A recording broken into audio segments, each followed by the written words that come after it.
हे hello good morning from Ireland.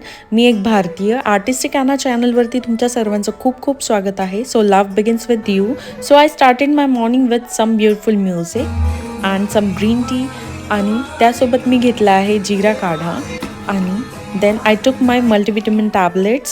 These are the flowers brought by my husband. So I soaked some clothes, then washed my face. आणि ही सुंदर morning view आहे माझ्या हाऊसपासनं.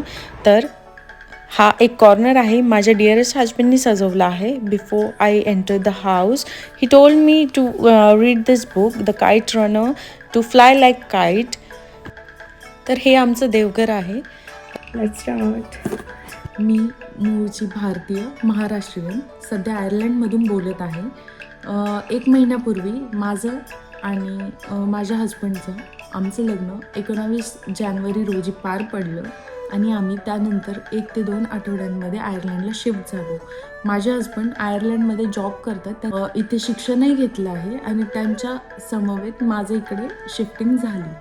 तर आमचं लग्न जमलं होतं मागच्या वर्षी 19 मार्च रोजी. 11 मार्चला आमच्या दोघांचं फोनवरती बोलणं करून देण्यात आलं होतं आणि त्या बोलण्यामध्ये मी ॲक्च्युली अशी विचारधरणी ठेवून होते की मला फक्त आयुष्यात विश्वास मिळवून देणारा लाईफ पार्टनर पाहिजे आहे.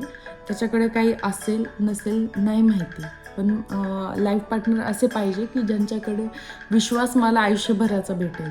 आणि अशी व्यक्ती शोधताना पप्पांनी एक दिवस अचानक ह्या स्थळाची आणि माझी गाठ करून दिली.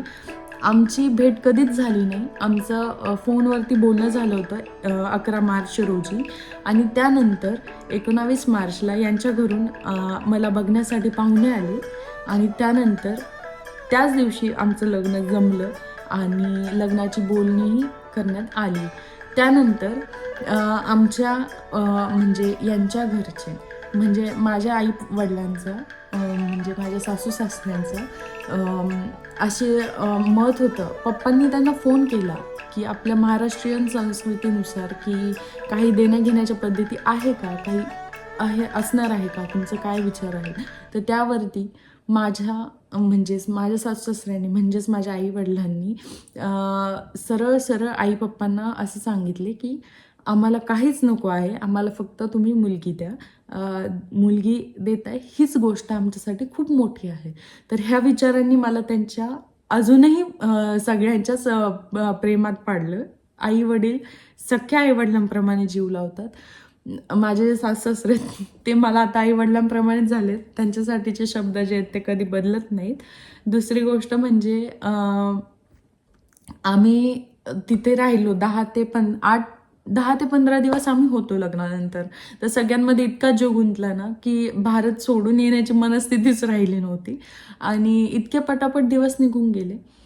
19 जानेवारी रोजी आमचं लग्न झालं. त्यानंतर आम्ही 29 तारखेला निघणार होतो, पण विजाच्या कारणामुळे स्पाऊस विजाला आधी 25 दिवसच लागायचे, पण त्यानंतर आत्ता नियर अबाउट 2.25 ते 3.25 महिने आम्हाला लागले.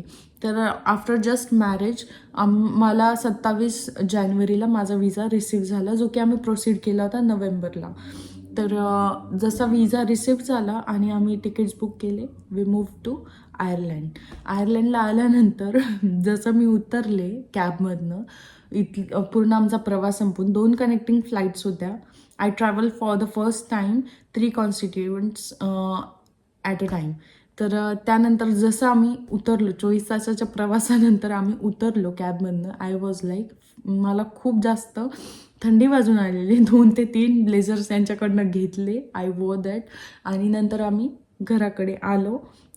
घरी पोहोचल्यानंतर आफ्टर सम टाईम त्यांनी माझी पूजा केली आणि जसं आपल्या घरी गृहप्रवेश करतात मापटं ठेवून, तसं त्यांनी माझा गृहप्रवेश केला.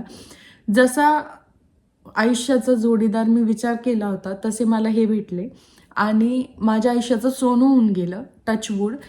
आमच्या कोणत्याही गोष्टीला कधीच नजर न लागू. तर त्यानुसार सगळं दिवसाची दिनचर्या चालू झाली आणि त्यांनी मला पूर्ण आयर्लंड फिरवलं. अजूनही आम्ही फिरतो आहोत जसं जसं सगळ्या गोष्टी होत आहेत. आमचा प्लॅन होता की लंडन वगैरे जायचं आहे, but as per the rules मला पहिले आयर्लंडमध्ये विजा प्रोसिजरनुसार 3 मंथ्स इथे स्टे करायला लागणार आहे आणि नंतर मी पुढचे सगळे विजा कॅरी आउट करू शकते. तर आम्ही सध्या आयर्लंड पूर्ण फिरतोय आणि विजा प्रोसिजरला टाईम लागल्यामुळे आमचा असा विचार होता की आपण 10 दिवस एकमेकांच्या सोबत वेळ घालवू आणि त्यानंतर आपला एकमेकांना सवय होऊन जाईल, घराची सवय होऊन जाईल, तुला इथे भीती वाटणार नाही. या रिझनमुळे त्यांनी मला इथे लवकर आणायचा प्लॅन केला होता. But because of some reasons आम्ही विजा प्रोसिजरमुळे आम्ही थोडंसं लेट आलो आणि लगेच 2-3 दिवसामध्ये त्यांचं ऑफिस चालू झालं. तर मला ही सर्व ज्या गोष्टी आहेत थोडंसं सुरुवातीला घरातनं बाहेर निघायला वगैरे थोडंसं फिअर मला वाटत नव्हतं. बट इथनं बाहेर पडायचं म्हणलं की थंडीची भीती वाटते, बाकी कोणत्याही गोष्टीची नाही. लोक खूप चांगले आहेत, खूप हेल्पिंग आहेत, एकमेकांना नेहमी मदत करणारे आहेत, अनोळखीला रस्ता दाखवणारे आहेत. तर इथे भारताची तेवढी जाणीव आणि उणीव भासते, कारण की आपल्या इथे शेजार पाजारी आपण एकमेकांशी ठेवलेले जे संबंध असतात ते खूप गहिरे असतात. पण इथे बाजूच्यांना आपल्या बाजूला कोण राहत आहे कोणाला काहीच माहीत नसतं. पण आमच्या यांचा स्वभाव चांगला असल्यामुळे त्यांना सगळ्यांशी खूप संबंध ठेवून राहायला आवडतात. तर इथले सर्व लोक मला ओळखतात, नियर अबाउट सर्वच. आणि आमचं लग्न आहे म्हणून काही लोकांनी €50, €100 असे गिफ्ट्स वाउचर त्यांना दिले, गिफ्ट्स दिले येण्यापूर्वी. तर ते खूप ओव्हरवेल्मिंग होतं. आणि त्यानंतर आमचं रुटीन चालू झालं. ते जसं ऑफिसला जायला लागले, ही वॉज लाईक, तुला जे करायचं आहे कर, तुझा माझ्याकडनं कधीच रोकटोक नसणार आहे. तुझं आयुष्याला तू एक चालना दे, तुझी वाटचाल तू निवड. त्यांना माझ्यामध्ये असणाऱ्या सर्व चांगल्या वाईट गोष्टी माहिती आहेत. मला माझ्या असणाऱ्या हॉबीज, माझ्या आवड निवड, त्यांना प्रत्येक गोष्ट माहीत आहे. त्यांनी ज्या प्रकारे मागचे 9 महिने आमचं नातं टिकवलं आहे, आय डोंट थिंक सो की आमच्यापैकी कोणीही असं नातं टिकवू शकेल ज्या प्रकारे त्यांनी टिकवलं आहे. तर he is like the irreplaceable man in my life, जे मला 9 महिन्यांपूर्वी एका तासातच कळून गेलं होतं. And I am so blessed to have him. असं व्यक्ती आय डोंट थिंक सो की जगाच्या पलीकडे जाऊन आजच्या काळामध्ये आपण सापडू शकतो. And he is not only dedicated towards me, he is totally dedicated towards my mom, dad, my whole family. He is totally caring to them. आणि फेक केअर जी असते ते आपल्याला काही काळापुरती दिसते, काही पुरती दिसते, काही दिवसांपूर्वी पुरती दिसते. पण ही इज लाईक, आज आम्हाला 1 वर्ष नाही म्हणलं तरी, लग्नाला फक्त 1 महिना झाला आहे, पण आमच्या नात्याला एक वर्ष कंप्लीट झालं आहे. तर आज असं निदर्शनात आलं आहे ना, त्यांचे एकही स्वभाव बदललेला नाही. He always ask to my parents.